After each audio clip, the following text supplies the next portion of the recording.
Okay, let's go. Happy Wednesday. We'll be doing regularly scheduled reviews now. I took about a week off for reasons.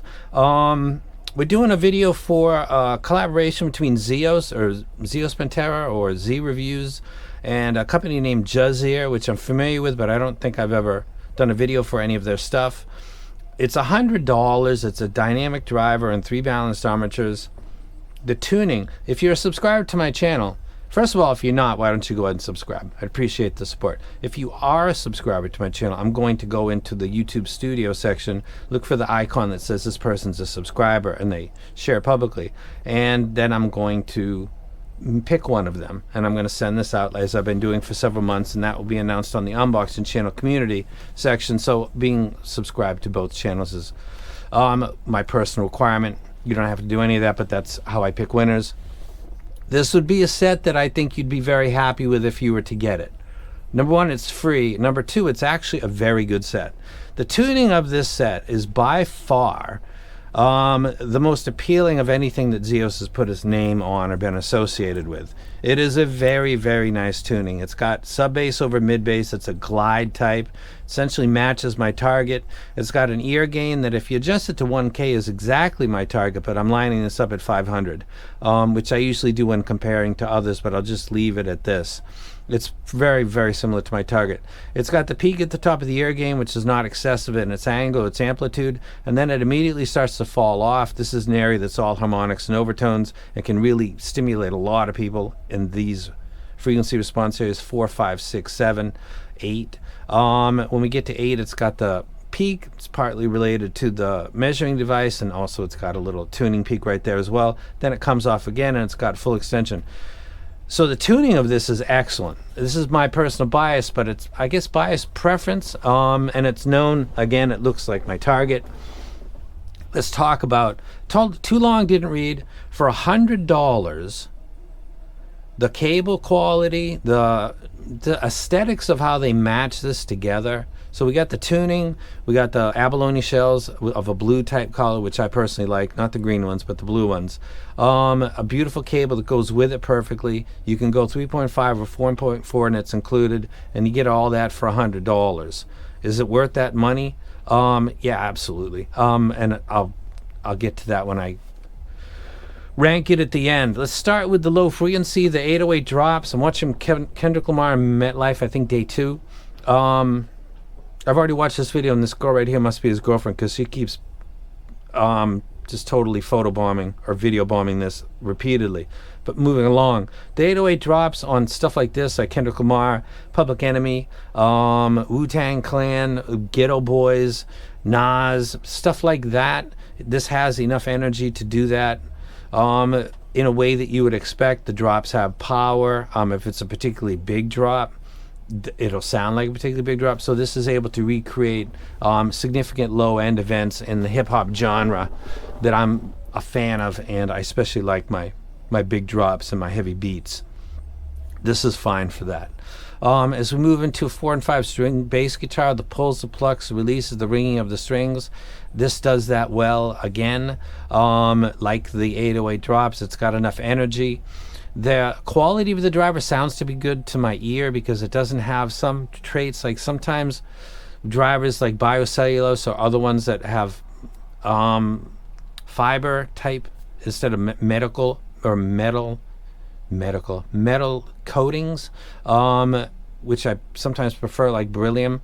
The dynamic driver is a wild forest jungle that you never know what you're actually getting. This actually sounds like a good driver to me, and the bass guitar is a better indication than drops because that's just simply like 100 hertz and below and boom, boom, boom. A 4 and 5 string bass guitar goes all the way across really effectively to about 6K.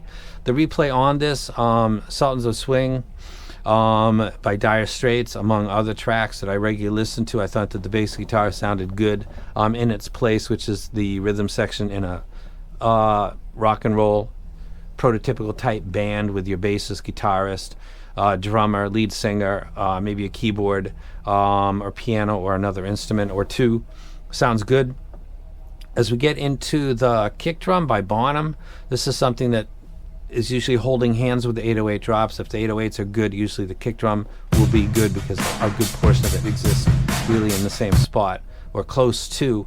So the track off of Led Zeppelin's 4th album, boom, boom, boom, it sounds potent and powerful as I expect it to. It's a produced kick drum. It's not simply a kick drum. It's an iconic moment that's been written about and had videos done about it specifically and how it was recorded. So it's supposed to be an example of a very produced and in-your-face intro to a song. It does that, so I'm satisfied with the low-end performance of the Defiant.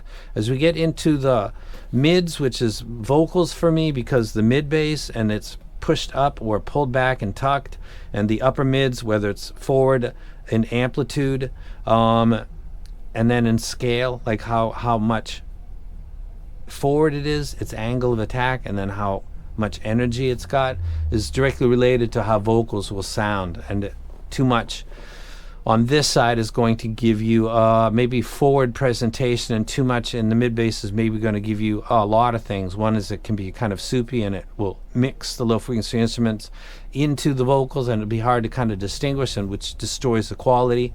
So I talk about vocals in this section: Chris Cornell, Lane Staley, Nina doing the cover of Blondie, amongst a lot of other stuff that I listen to. I thought this does it well. If you're really a fan of like tuck type tuning, like the Deuce, which I shouldn't even reference anymore. I think they caught up with that, but just out of principle. The Variations would be a better example of that. If you really like that tight, clean, dry female vocal presentation, these glide types that match my target are never going to be your optimal grab. Like, because when mid-bass really does impact female vocals, but to my personal preference and taste, I don't find it really to be a problem at all. I will note one thing about this set a little bit later. So vocals sound good. Chris Cornell, Nina, and Lane Staley, those tracks in particular I can say sound good. There's not really too much of a husk added to male or female that I can pick up and is degrading it. As we move into overtones, rides, crashes, these cymbals, part of the drum kit, and the energy that they create, which is up in that area of the upper mids to the treble, sound good. Keyboards, guitars, electric and acoustic, with or without distortion pedals, they all sound good. This is a set that is actually a sofa set, which means that this is a set I think that you could listen to for a long period of time and like fall asleep with, because the areas that are most likely in the feedback that I get in my community and my personal experience, where that roll off goes before it gets to the coupler, and also there's not a boost in the late treble that exceeds or is equal to the ear gain. This is a set that, like sound, when you measure a burst of energy and then you have the time scale on the bottom, it always falls away because sound dissipates. On this scale, this graph, it does the same thing. The peak of the ear gain is not exceeded, and everything that follows kind of falls below that. So the energy, and then there's that little scoop cut, which is a good tuning trick because it takes away the, this is the thing, it's a give and take. This type of cut right here is going to take away some of the extra energy that you get from guitars and cymbals and also keyboards. If you're somebody that wants that, you're probably somebody that listens for a shorter period of times and likes that intensity. This type of tuning is usually not going to do that for you unless they compensate for that by giving more energy at 11, 12, 13 and give you that kind of late boost. I don't like that personally. But if you need one of those two things, this might be a set that's slightly too smooth for you. But again, that's not really my audience or my personal preference. I like this tuning better than that because I can listen longer. And I think it sounds really accurate to my ear. I can understand how some people might want that little edgy attack. But I'm not that guy. I like this tuning better. I'm going to wrap it up and not go too long. The tuning is exceptional. It's really, really well done. Let's put it in this frame. Let's say there's a $2,000 set. It's a Tribird, or it's got some new thing you've never heard of, and they're talking about it, and they're putting their own name on it. And it was tuned like this. And it was gilded and had all the extras, the big box and the little stuff that comes with it, nice cable. I'd purchase this. It would have to have nicer drivers, but I would be drawn to this tuning if it was much more expensive.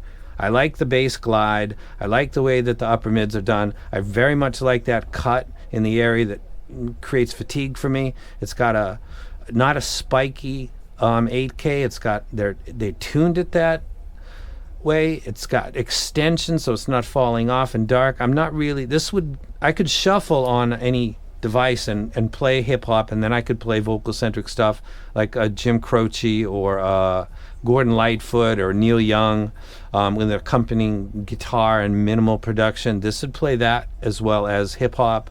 I could play classical. I only did a little bit of that. This would do all of my stuff. It's kind of a jack of all trades type of set, and it's $100. I don't have anything more to say that. Pleasantly surprised, because I'm not familiar with the company really. I purchased this myself. This wasn't sent to me, and I'm on my warpath. Let me go ahead and rank this. Is it a dumpster fire? Not at all. Hope it was free. For somebody that comments below this video, literally one of the people that you're looking at or yourself is going to end up getting the set that you're looking at right in front of me.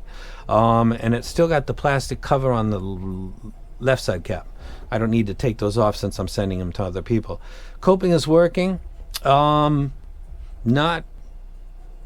Like I just did with the Etude and the bass driver getting in my way, but me being okay with it, but knowing that that's going to be not okay with other people. That's a kind of coping thing. Competes with its peers. What is the boss of $100 right now that has tuning like this, which I consider to be quote-unquote mature tuning? $100 with a nice cable and switchable termination. You can mention below an alternative to this. This is one of the better sets, so absolutely. I'd buy it.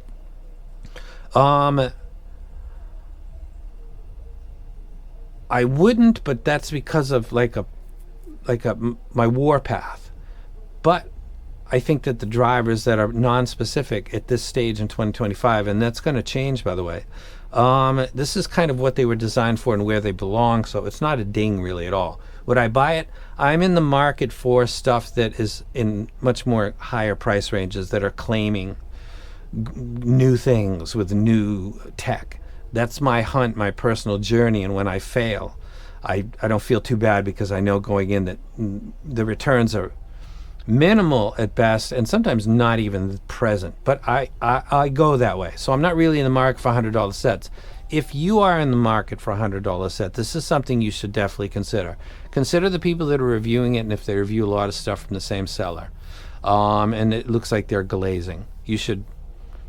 I consider that. You should consider that as well. So be a smart shopper. I think it kind of speaks for itself. Take out the whole subjective and all the crap that reviewers say. They're really just, and myself included, like car salesmen. Really? Come on. It's not like graphics cards that got benchmarks that I can say, here, this one I'm talking about measures better than the other one that I'm saying is not as good. And the chips are of a superior grade. Like my opinion is backed up by hard, cold data. We're not able to do that stuff in this hobby. But my review history, my own personal target graph would indicate that I would be probably a fan of this set. And as it turns out, I really am. For $100, I think it's probably one of the better sets that you can get in the hobby. At this stage, I might totally be missing something. But 1DD, 3 BAs, again, nice cable, switchable termination, nothing standing out in a bad way at all.